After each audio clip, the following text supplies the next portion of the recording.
7. It's 7, guys. Oh shoot. Hello, Oh shoot. everyone. Hello, everyone out Oh, there in Cyberland. I would just like to ask everyone to mute their mics before we get started. You muted, But Deb. my name is Debbie. My name is Debbie, and I am a youth organizer for Teen Empowerment. And I will be your host for this evening on the first episode of Senseless, an audio series brought to you by Teen Empowerment on Tuesdays and Thursdays, 7 p.m. each week. And tonight you'll be hearing the beginning of a story about the lives of Boston youths, their fears, challenges, hopes, and dreams for a better Boston. Senseless will be coming in a few minutes. While we are waiting for more people to log on, I have here with me some of the characters from the first episode. Say hi to the people, y'all. You guys can unmute now. Oh, hey. We're going to chop it up for a few minutes and let the community come on before we start the show. hey guys. Could you all just introduce yourselves and let the audience know your names and the character you'll be playing?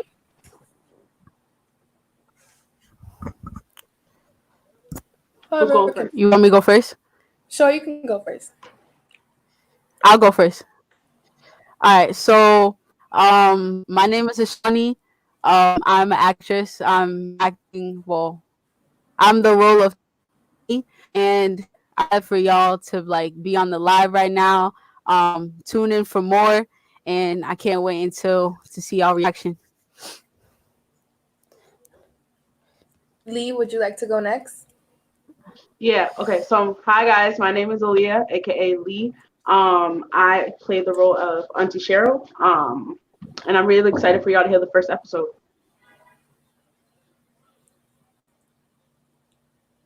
And C4, would you like to go next?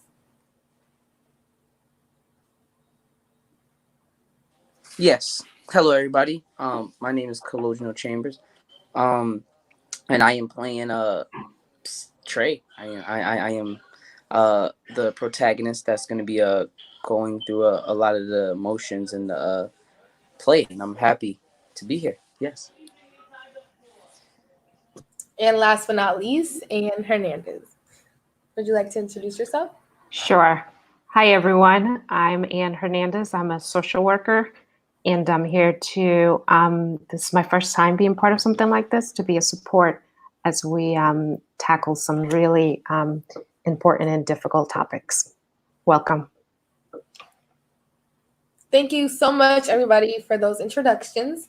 And I will just start off with a simple question for the youth. When and why did you get involved with teen empowerment?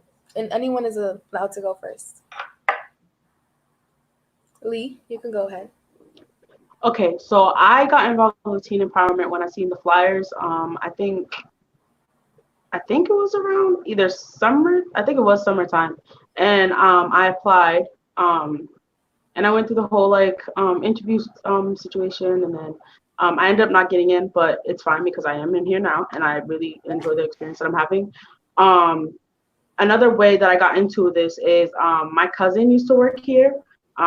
His name is Evan Gilmer. I got inspired to go to the shop because of him, because he told me about it, and I went to one of Teen Empowerment's open mics one time that he brought me to, and I was like, this is cool and a dope environment for me to be in, and I feel like I'd be able to help out the community with my art, and so I signed up again. Yeah. Thank you so much. Would anyone like to go next? C4, you can go ahead.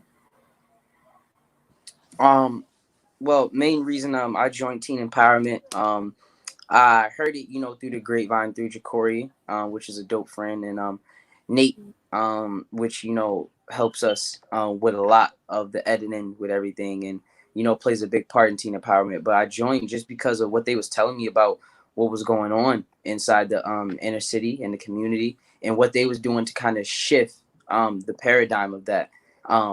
And it was very intriguing because I've done a lot of work in Brockton with a lot of corporations.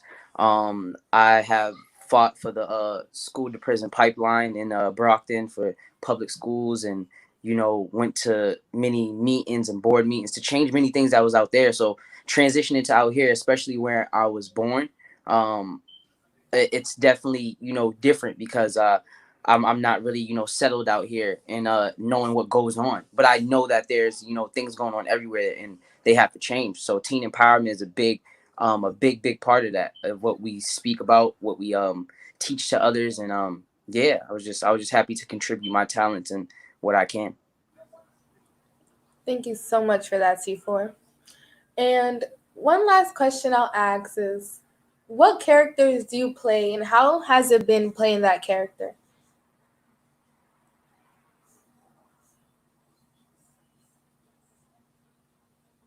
You can go ahead, Shawnee. Can I go, Debbie? Yeah, you can go. All right. So with teen empowerment, I just I started playing the character Auntie. Well, no, Mrs. G, but I switched off. And now I am like the actor of Tony. And with the actor of Tony, it hits home because recently, like, there have been a lot of like shootings and deaths with the young people in our communities, and it really impacts me because I know these people personally, whether if I play basketball with them or what I grew up with them. So it really hits home and it hurts me.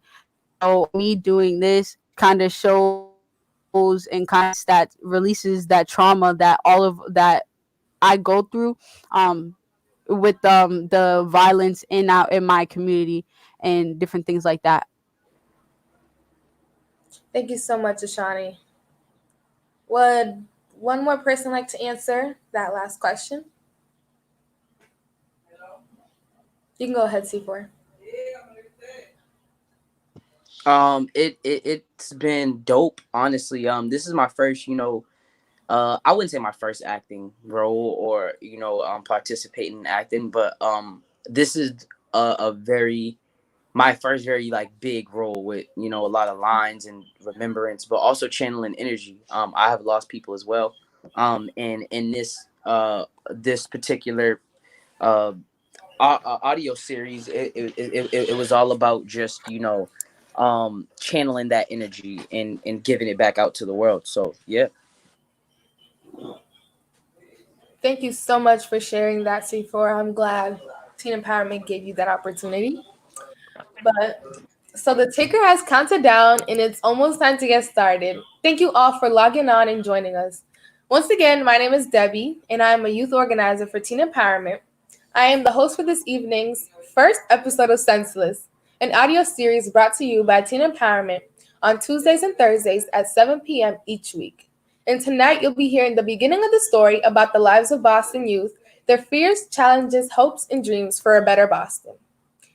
Just within the past several weeks, there has been an increase in gun violence and homicides in Boston neighborhoods. As the summer approaches, the issue of violence is more important to address now that we are faced with this coronavirus pandemic. Our story, which was written by and for youth before the recent tragic events took place in our Boston neighborhoods, reflect these conditions in our community. We all know that there is a level of violence in our neighborhood that is unacceptable. If we are going to make progress in dealing with this issue, it is important that we take it on directly and that it is what this play is all about. So, countdown for 1 minute. So, let's get it popping, guys. Sit back, relax, and enjoy the first episode of Senseless. Would anyone like to say any last few comments before we have this one, like, couple seconds actually? You can go ahead. I just want to say, yeah, Teen Empowerment has been working hard to get this out to the people, and I'm glad it's finally here. Who's ever been, triggered by, trauma and things like that, um, this is shedding a reflective light of, how you can release a lot of those pain and traumas. And I'm just glad that we have Anne here. If you have questions for her, um, that would be great because she'll answer them. So yeah, we're here with it, you know.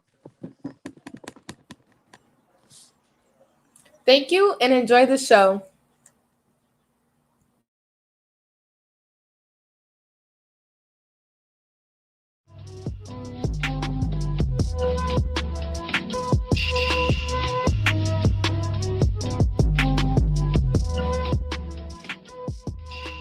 Summer is here. Summer school is in session.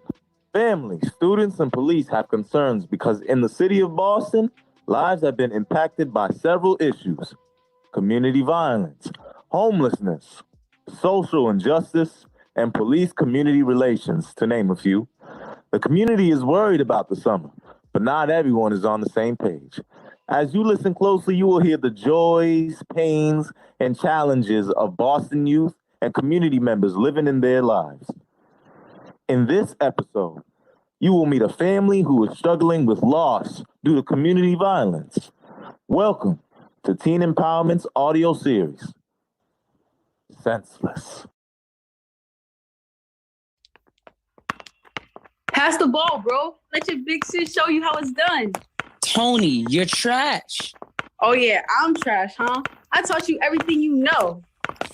Yeah, whatever. You're lucky you're not on the court right now, or I'll teach you something for once and finally shut you up. Yeah, all right. But what's really something is those grades. Auntie Sharon was telling me you aren't doing so good. What's up? Yeah, it's true, sis. You know, I've been trying to get it together. It's just hard, you know. I don't know if that place is the right fit for me. I don't know how you are in, you know, either science, math, ELA, all of that, but maybe you can help me sometimes. Trey, I'm your big sister. Of course I can help you. I got you through anything. Know that. Yeah, sometimes I overthink. I love you, sis. I love you too, Trey. But are you good though? Cause you keep looking around. Yeah, bro. Just keep walking. I don't feel right. What are you talking about? You're acting funny right now. Are you good? Yeah, I'm fine. Just keep walking faster. I don't feel right here. Come on. Damn, Tony, you're hurting my arm. For real, Trey. Come on. Run, Trey! Why? Run! Get out of Why, here! Tony? Why? Tony, run. No, Tony, run. Tony! Trey! Trey, wake up. Are you having another bad dream again? I'm okay, Auntie. I'm all right. I'm fine. I'm here, baby. We can talk about I it. said I'm fine. Trey, you know how much I love you. You know how much I loved your sister. Listen, I know it's been hard losing her. It's been 2 years. But it feels just like yesterday. I'm worried about you, Trey. What are you worried about? I think you need some help. I don't need any help. Well, I think you do. Maybe we can look into some mental health resources or a counselor at school. Somebody. You need to talk to somebody, Trey. Ain't no help in summer school. Ain't no help nowhere. It's been 2 years. 2 years and they still haven't found Tony's killer. Like, why aren't you as mad as I am right now? I am, Trey.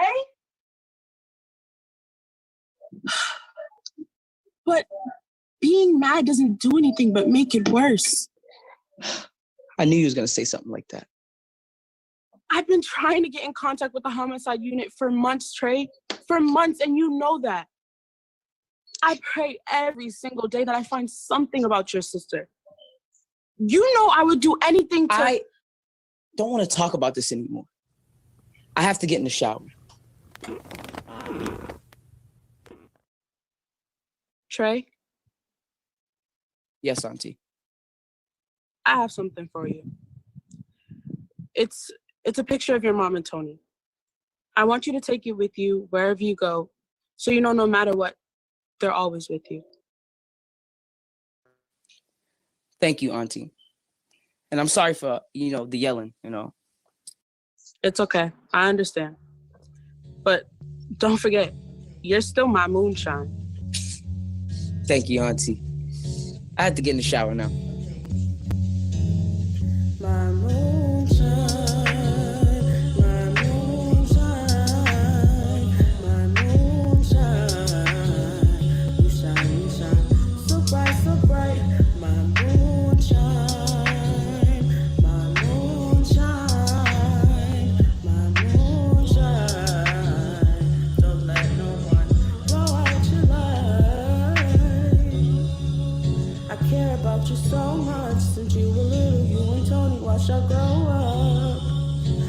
little sister's gone now. Just know your mom and bro watching us is so proud. I know you got it in your life right now, but it's okay, I'm here, so smile.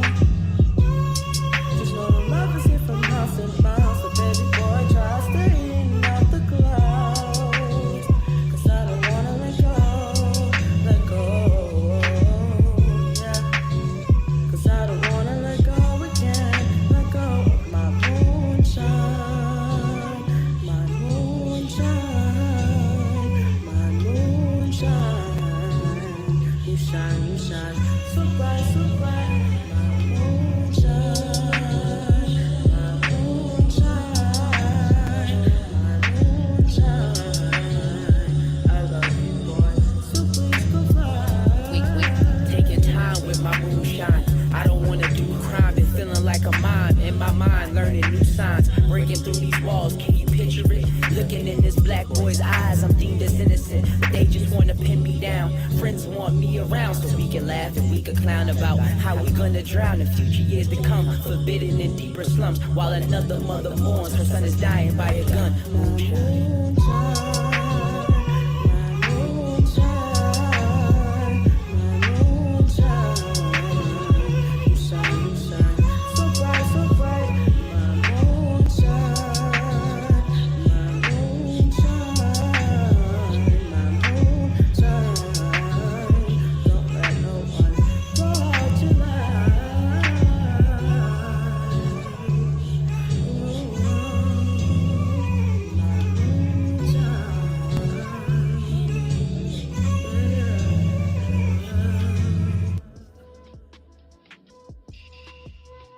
If you have questions about today's episode, continue to stay tuned, because we have some of our youth characters and Anne Hernandez, a clinical social worker for Boston Public Schools. We are open for questions about this episode or concerns you may have in your life. Also, stay tuned for our next episode.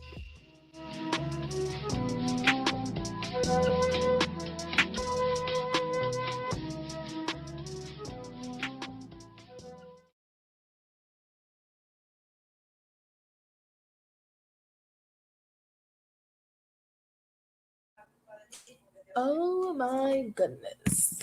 Welcome back to Teen Empowerment's Talkback of Senseless, the audio series.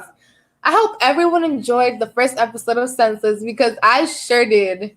Don't miss the next episode this Thursday, April 30th. My name is Debbie and I will be your host for tonight. As you heard, Trey's family is dealing with some serious deep issues. During this show, we want to give you the opportunity to ask questions of the actors and get information and feedback from our guest professional who is here to help shed some light on issues in the episode and how they connect to our community. So with us tonight are 3 youth artists and organizers from Teen Empowerment and TE Studios, C4, who plays the role of Trey, Ashani, who plays Tony, and Lee, who plays Auntie Cheryl. We would also like to welcome Anne Hernandez, a BPS social worker who specializes in crisis and trauma response. They are all here to answer any questions you may have about our play or any questions you may have about some issues you are faced with relating trauma or loss. Put your questions in the comments in the chat and we will try to get to many of them as possible. But first, I want to ask Ms. Hernandez a couple of questions. My first question is, how does this episode resonate with you in terms of your experience working with the youth in Boston? So I have been a social worker for 20 years, in the last 13 with the Boston Public Schools.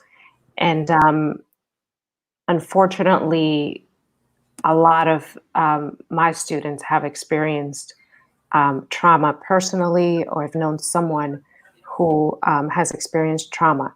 So listening to the audio,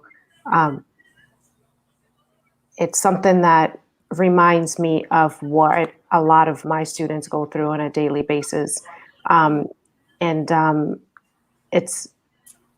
doesn't feel good to know that so many youth are impacted, but it also feels good to see a group like Teen Empowerment addressing those issues.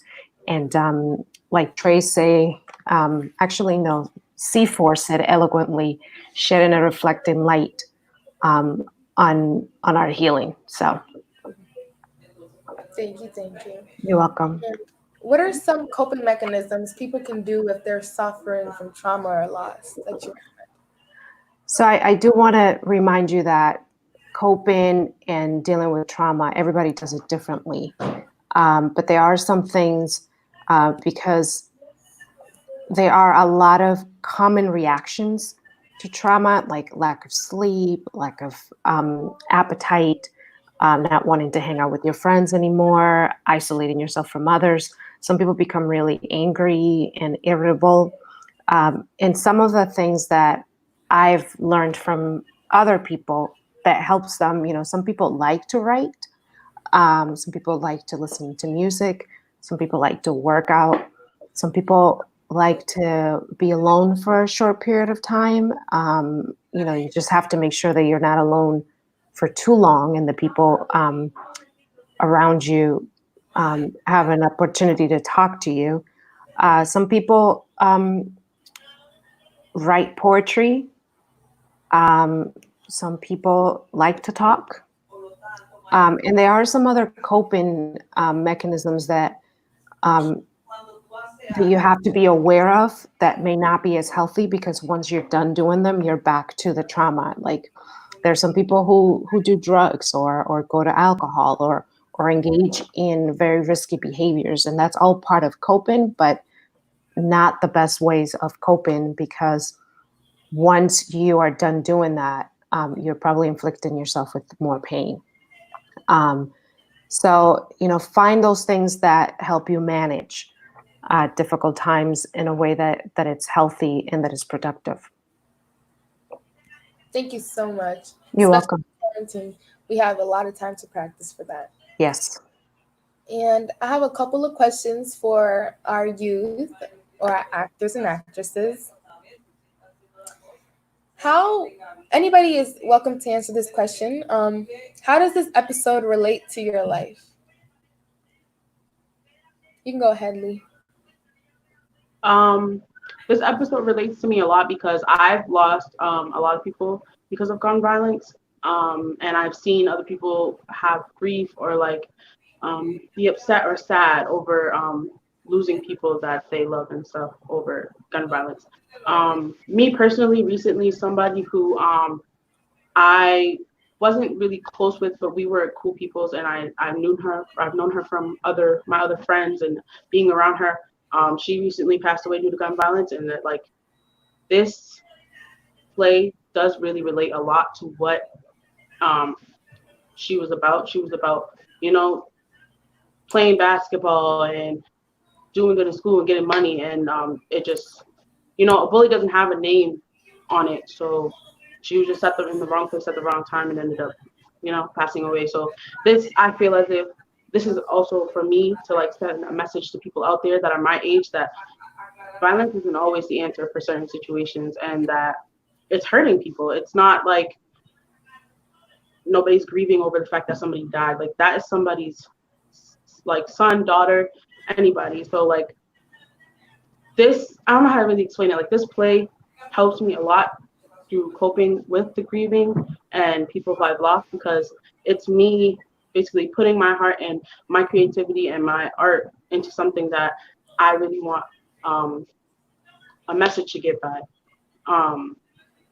And yeah, that's all I can really think about right now. But it's something that I'm really passionate about, and about our community and trying to fix things with gun violence. Thank you so much for sharing that, and I'm so sorry for your loss. Would Sifo, would you like to answer the question as to how this episode relates to your life? Oh, you're muted. If you could only, we can't hear you.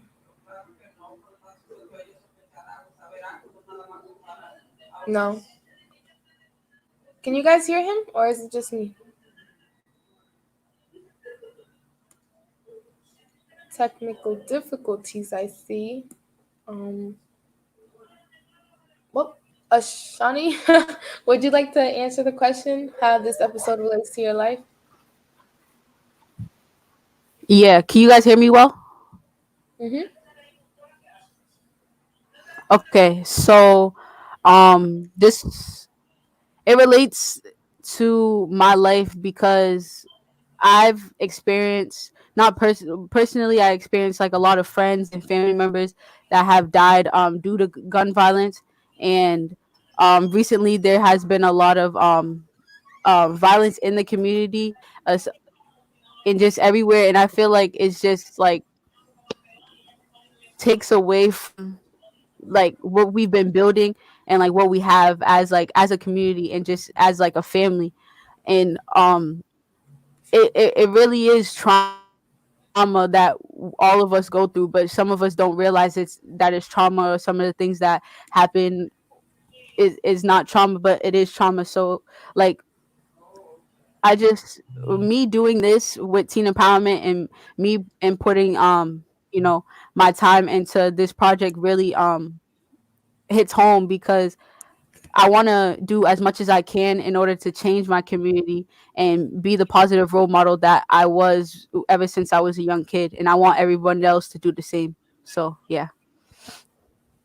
Thank you so much, Ashani. Can you hear me now? Yeah, we can hear you now. Hey, okay. Um, yeah, but back to the question you asked. I would say it really resonates to me by just playing the character of Trey.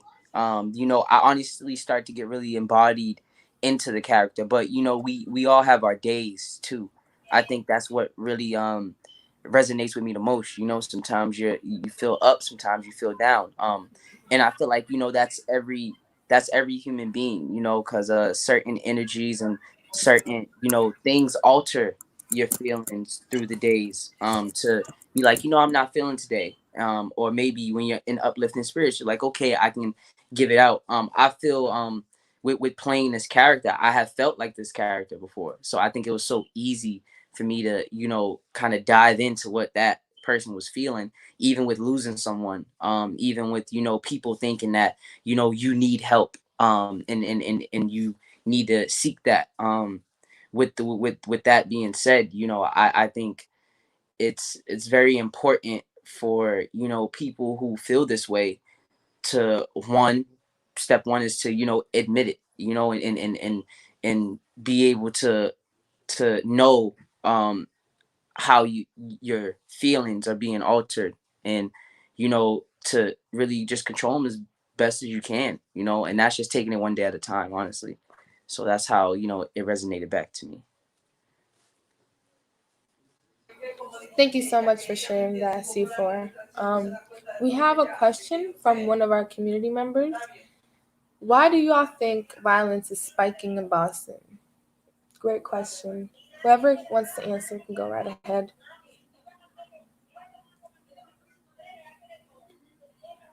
You can go ahead, C4. I would say I really think violence is spiking in Boston because there's no extra curricular activities, for um young people out here. I feel like a lot of, I don't know what's with, money funding, whatever the case may be. But if I feel like there was more things to drive young people to do what they love, and whether that's, learning how to rap, DJ. That's why a lot of these, teen empowerment centers, from here and stretched on out is trying to help the best way they can when it comes to your local boys and girls clubs, when it comes to your local YMCA's. That's the whole point of having a community center, and important things like that, because once when you're very ideal with your time, you find just things to do that's useless out of the time, and I feel like that's why it's spiking. Thank you so much, C4. Would anyone like to answer that last question before we move on to the next question? Nope. Okay, so another question was asked by Nana Queen, and it says, "Hey guys, do you think art is losing its spark because of the pandemic?" Anyone can go ahead. You can go ahead, Lee. I really don't think that it's losing its spark. I just feel as if people are, because I've like been watching people's Instagrams or like people who make music and like that are famous and stuff. They're still working. They're still doing what they have to do to make sure that they bring music out and be able to show it to people that like they want to hear their music. So I feel as if like yeah, it's a little down right now because like there's not really much we can do due to like the epidemic and not being able to go to studios or working with different like what is it called? Basically like yeah, just being able to have those resources. That's what I was trying to say.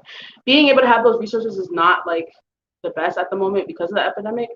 But there still is stuff that people can be doing. If you're passionate about your art, no matter what is going on, you should still be trying to pursue it.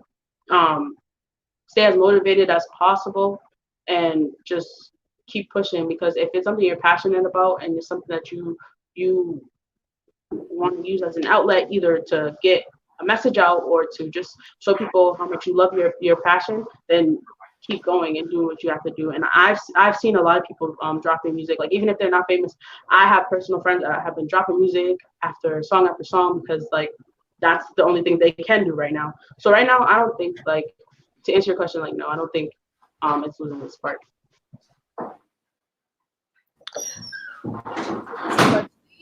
And you go ahead. Can I go next? Yeah, You you can- can go ahead, Shawnee. Oh, No, that's all right. You can go first, and I'll go Me? after you. Yeah. okay.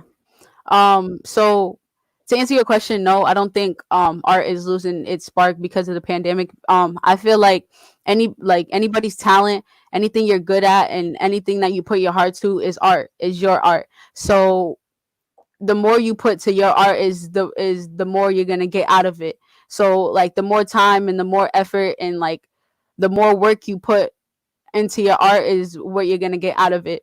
And everyone has talents. Everyone has their own to the world. It's just up to us to put it all together in order to make it big. So everyone is in it because at the end of the day, we're all in this together and we're all a family. So yeah.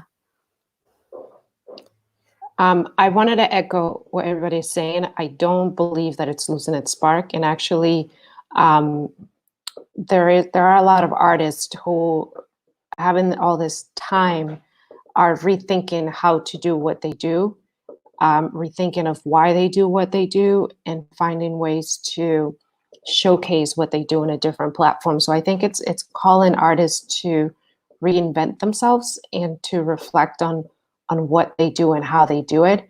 And I'll tell you because I mean, if you can see, there's some things. I'm an art lover, and I do attend things online that aren't related. And I know for sure a lot of artists is a different way to do what they do, but they're definitely moving forward with growing in their craft. Thank you so much for answering that question. We had a question, why did you get involved with teen empowerment? But we kind of already talked about that a little bit. And Jerry Gonzalez said, good day. Do you think artists and those that have a good reputation should push to remain at home? That's a great question, Jody. We'll leave it up to you guys to answer. Anyone could go first. Go ahead, C4. Um, yes, I do.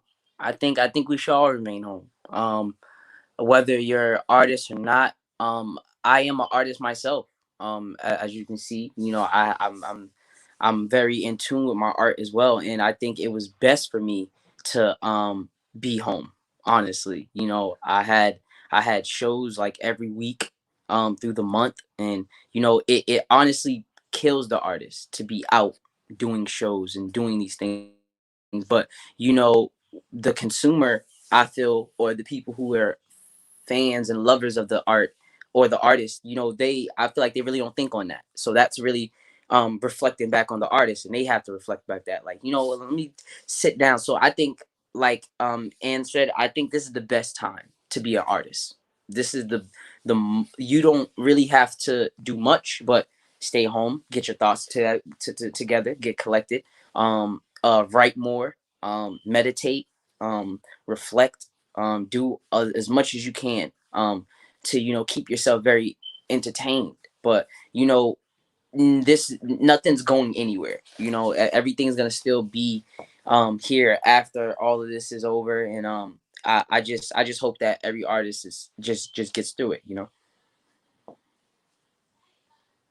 Thank you so much, C4. Ashani or Anne, would you like to add anything, or could we move on to the next question? Okay. And we kind of touched upon this already a little bit. What does teen empowerment mean to you? But if anybody would like to add something, you could go right ahead. Um, can I go? Yeah, you can go. Okay, so teen empowerment means like a lot to me, and teen empowerment is like another family to me because teen empowerment, when I started, has really pushed me to like outside my comfort zone, like more than I was comfortable with, and like there was a lot of days where I left that space like very angry, or not very angry, very upset because I didn't feel comfortable being pushed out of my comfort zone. After a while, I like thought about it, and I really respect them for it because it's like they saw more potential than I was looking at in myself. So they pushed me to that limit and helped me clear my vision of like there is no limit when it comes to like our work and the work that we need to do in order to make our voice heard and do what we need to do. So I just really give props to teen empowerment pushing me to see that they really boosted my confidence in a lot of areas when it comes to public speaking and just different things like that. That's why I'm on the show with you guys today. So yeah. Thank you so much, Ashani. And Lee, if you didn't hear the question, it was just, what does teen empowerment mean to you? If anybody else would like to share, we can move on.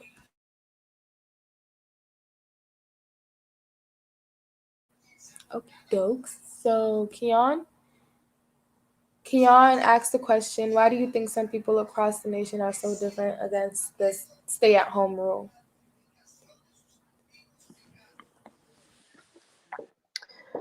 I mean, there everybody has different reasons why. And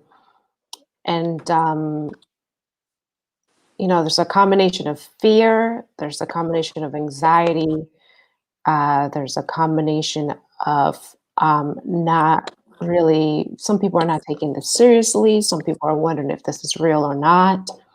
I think, I've been in this country now over 30 years, but I wasn't born and raised in the United States. So, coming from the Dominican Republic, you see um, a different way of how things work. And I think for a lot of Americans, this is the first time that they're experiencing something like this. So the uncertainty of it can really make people feel like this is not really happening and we can push through this like we've had in the past. So there's a lot of reasons.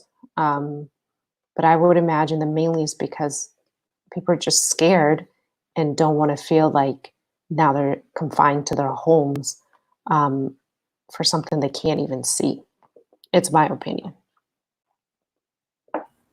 Thank you so much, Anne. I totally agree with you on that.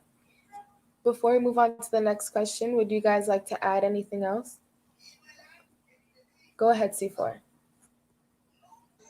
Um, I think people are, just in different situations. So people are looking at it in different situations. But this stay at home is helping. I don't think that's what people see. If we isolate ourselves, and I feel like spend more time with ourselves. I think it would be ideal that they'll some people would come to a conclusion with this to actually follow the rule. But it's like also too, you got to understand, it's like uh you have everything really you would need at home. If you know, did all your errands, you went shopping, whatever the case may be in your quarantine. And I know it's definitely for essential workers to, you know, stay home. They still have to go to work, and we definitely we we thank them for that, because you know, at the end of the day, this world still has to malfunction and work. It just can't stay still. But I feel some people too are just so used to, you know, getting up, going, not even, you know, thinking, uh okay, you know, what's the consequences of going out. um so I think it's definitely going to get better. But it's just, I feel like it's, yeah, it's just different situations in different places. Like, I know Georgia opened up back their city, and now they have like 200 new corona cases, and now that's going to put them back in isolation. Marty Walsh is not opening up Boston until May 14th, I believe. And he's extending it, so it's like, you know, a lot of mayors are just trying to stick by their city, do best by their city, to keep people inside. So I think that's what the people don't understand, but some people do, some people don't. You know, it's different strokes for different folks, but I think it'll all come together how it should. Thank you so much, C4. Any last words from anyone before we move on to the next question? Sounds good. And Dina, I don't know if I'm pronouncing it right, asks, has it ever crossed your mind that not everyone is of interest in helping the community? What would you say to those people? Great question. Anybody could take this.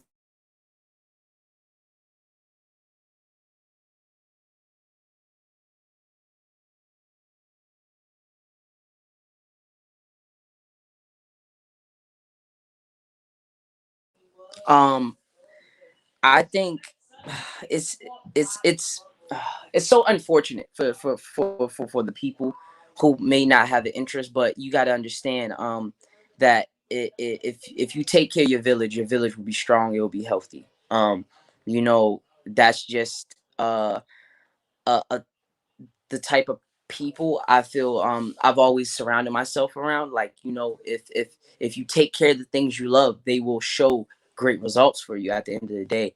um and you know, that has crossed my mind many a times, and that's been, you know, in my mind while me and my friends have, you know, like I said, fought demerit systems, done fought for the public schools and things like that, and trying to change what's going on. And some people are blind to it. Some people are like, well, you know, what is going on now is fine by me. But some people don't get affected by it. And I think that's what it is. And I would just say, you know, God bless those people. You know, I just know me myself, I've been put on this earth to do a certain thing, and God has put me on this earth to do a certain mission, and that's what I will be doing until the end of time, until I can, you know. Thank you so much, C4, for those wise words. Snaps to that. Anybody else would like to say anything before we wrap things up? Because this will be the last question. What I can tell you as someone who, as I get older, and you find, I mean, there are definitely people, there are a lot of people who are interested in helping the community, but there are definitely people who are not. And in my perspective, I wouldn't say much to those who are not interested and spend my energy on those who are. And from there, our actions will speak louder than trying to convince someone who does not want to be convinced. Because I think it is important that we channel our energies with those who are willing to put in the work, so that we're less frustrated and more effective in doing the work that we do. Thank you so much, Anne. And now this one will be our last question. Anne says, what are your thoughts about the coronavirus now affecting animals? Yeah. What do you think is the best direction to go about this situation? Great question. Anybody can go first. You can go ahead, Lee. So, hold on, let me reread that. What do you animals? What do you think? Okay, so what direction I think that we should do is if they see that if our community sees that there are more like coronavirus, oh my God, what is it called? If they see that it's escalating, if the coronavirus is escalating and people are getting more and more sick and there's more cases happening, then I feel like people should just try their best to stay home. If it is not necessary for you to go outside, um, like whether it's you have to go to work or you have to um, provide for your family or like just the necessities. If you need to go out and get hand sanitizer or if you're running in and out to make sure you have food in the house, fine. But if you're just going outside to go outside, it's giving you, one, more of a risk to catch it, and two, it's you're just spreading germs that doesn't need to be spread. So I feel as if you can try your best to stay inside, and it's also affecting other people's families, because they would be doing the right thing and just going out to go get stuff, and then they would catch it, and then some people pass away.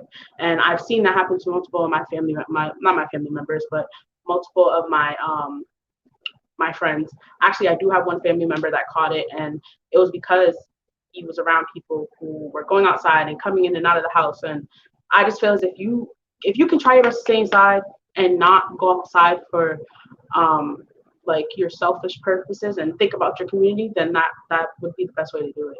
Especially if there's like animals now there's animals being affected. I'm a very big animal lover, and to see just in general stuff like dying because of a virus that we could be preventing is kind of upsetting. So if you can stay inside, just stay inside and stay clean. That's all I can say. Thank you so much, Lee. Anybody else would like to say anything before we wrap up? You can go ahead, C4. Um, yeah, you said well, the thoughts on this for me is that if it's now affecting animals, I think this should have been a thing. Stop killing animals. And I feel like only that, because a lot of the meats and produce, stuff like that is very processed now when it comes down to it. So if these animals are having it, and they are butchering these animals, they put these meat packets in the stores, and the stores, people buy them, and then that's how it also gets spreaded as well. I think this is the time, with the people who created a lot of cures like Dr. Sebi, and people who always talked on eating right, and eating fruits, eating healthy, not having so much just just just so much, I would say, unhealthiness. I think that's what the world is going into now. Like I feel like the world is a big bubble of like bacteria since this corona thing has happened, and that's the way it's being per, since it's the animals, it's gonna affect us. And I think that's what people don't really get. So I would just say, don't harm the animals. Let the animals be. And eat healthy, eat right, drink a lot of water. When it comes down to it, eat fish. I feel like that's a lot of things we should be already doing. And eat, yeah. So I think that's what it's gonna come down to. Just leave the animals alone. All right, thanks, Doc. What a wonderful note to end this off.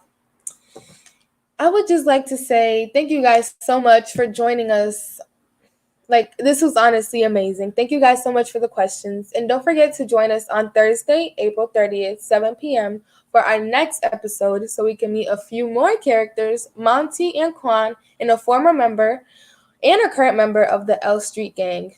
And of course, Naya, the community drama field instigator, who will touch on the issues of street drama, homelessness, and the education system.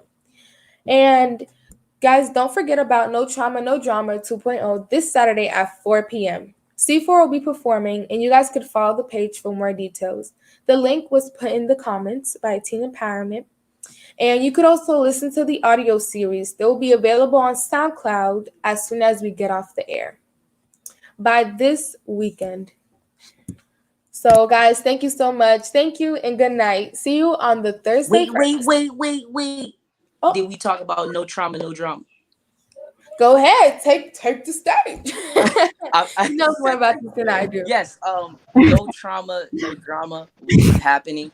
That will be May 2nd, I believe. Yes, May 2nd. Um, no trauma, no drama. That'll be a Saturday. 4 p.m. and we would just be conflicting, basically talking about a lot of the trauma that's going on. And yeah, join in on us, teen empowerment. That's what we're doing. Thank you so much. I had to. Now, thank you guys. Good night, and see you on Thursday y'all. for episode 2 of Senseless. All y'all stay Take care, safe. everyone. Stay safe, everybody. Bye. Bye, guys.